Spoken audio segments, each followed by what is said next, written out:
అర్జునుడు ఆలోచనల్లో కూరుకుపోయాడు. తన బంధువులను ఎదుర్కోవడం కష్టంగా అనిపించింది. అప్పుడు కృష్ణుడు నిదానంగా బలమైన స్వరంతో చెప్పాడు, అర్జున, జీవితం అనేది కర్తవ్యపరమైన పయనం. ఇక్కడ నువ్వు యోధుడివి. నీ ధర్మం యుద్ధం చేయడం. అయితే యుద్ధం అంటే శత్రువులను మట్టి కరిపించడం మాత్రమే కాదు, మనసులోని సంకుచిత భావాలను జయించడం కూడా. అర్జునుడు ఆశ్చర్యంగా చూశాడు.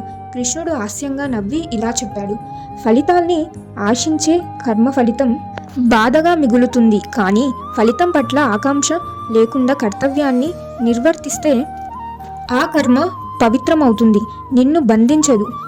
ఇది కర్మయోగం, పనిని పూజగా మార్చే మార్గం. నీకు గెలుపోటముల మీద ఆసక్తి ఉండకూడదు. కేవలం నీ కర్తవ్యంపై ఉండాలి. ఫలితాన్ని నాకు అప్పగించు. అప్పుడు నీ మనసు ప్రశాంతంగా నిలకడగా ఉంటుంది. ఈ గంభీరమైన బోధనతో అర్జునుడు క్రమంగా అవగాహన పొందాడు. కర్మయోగం అర్థం చేసుకోవడం మొదలెట్టాడు. ఇంకా లోతుగా ఈ సూత్రం ఏ విధంగా మన జీవితాలను మార్చగలదో 3వ ఎపిసోడ్లో చూద్దాం.